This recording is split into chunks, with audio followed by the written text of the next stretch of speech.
Christmas is a time when people give gifts and share love with one another. Families of the world come together every year to mark such a special day. So much so that even unbelievers get to feel the Christmas spirit. No matter the religion or person, Christmas has a way of getting into the hearts of people.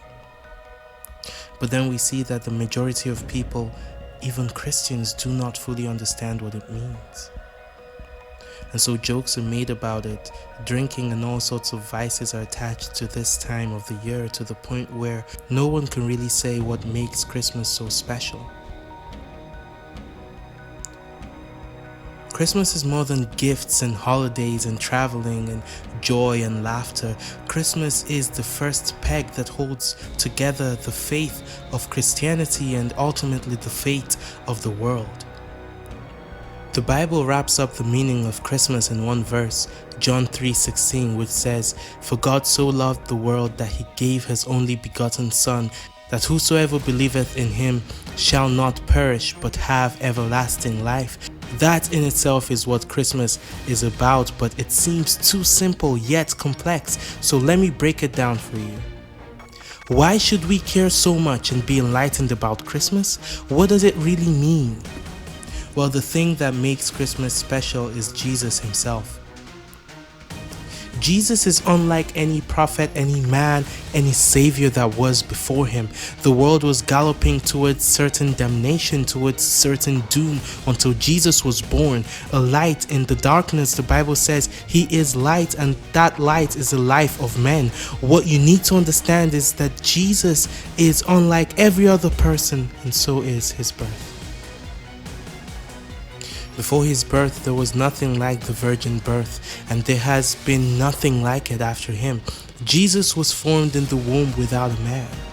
The Bible says that the Holy Spirit overshadowed Mary and planted a child in her. And so Jesus is not an ordinary man as many would want you to believe. Jesus is the byproduct of divinity. Jesus is the embodiment of God. But what does that really mean? It means that on that day when Jesus was born, God was born.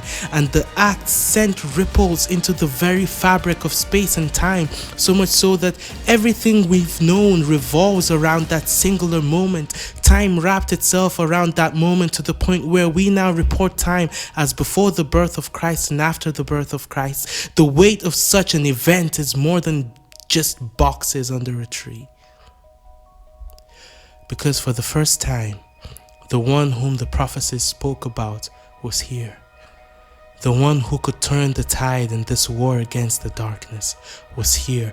The one who could save us all was here, and every prophecy was fulfilled in him. Since the beginning of time, the world has been waiting for him. His name is scattered all over the Old and New Testament. Nothing exists without him at the center. In Genesis, he was called the seed of the woman that bruises the serpent. In Exodus, he's the Passover lamb. In Leviticus, he's the atoning sacrifice. In Numbers, he's the smitten rock. In Deuteronomy, he's the faithful prophet. In Joshua, he's the captain of the Lord's army. In Judges, he's the divine deliverer. In Ruth, he's the kinsman redeemer. In 1 Samuel, he's the anointed one. In 2 Samuel, he's the son of David. In 1 and 2 Kings, he's the coming king. In 1 and 2 Chronicles, he's the builder of the temple. In Israel, he's the restorer of the temple. In Nehemiah, he's the restorer of nations. In Esther, he's the preserver of nations. In Job, he's the living redeemer. In Psalms, he's the praise of Israel. In Proverbs, he's the wisdom of God. In Ecclesiastes, he's the great teacher. In Songs of Solomon, he's the fairest of 10,000. In Isaiah, he's the suffering servant. In Jeremiah, he's the maker of the covenant. In Lamentations, he's the man of God. In Ezekiel, he's the glory of God. In Daniel, he's the coming Messiah. In Hosea, he's the lover of the unfaithful. In Joel, he's the hope of Israel. In Amos, he's the husbandman. In Obadiah, he's the savior.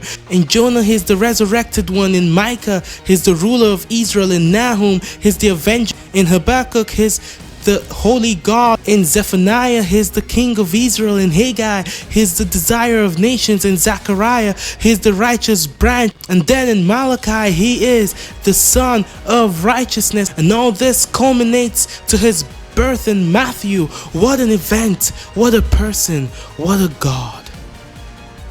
That he has been given a name higher than any other name, that at the name of Jesus every knee must bow, of things on earth, of things in heaven, and things under the earth. So when next you celebrate him, you better know who, what, and why we celebrate.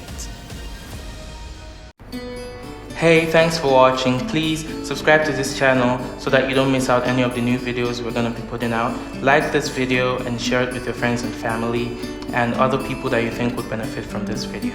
Growth Addict, grow your faith.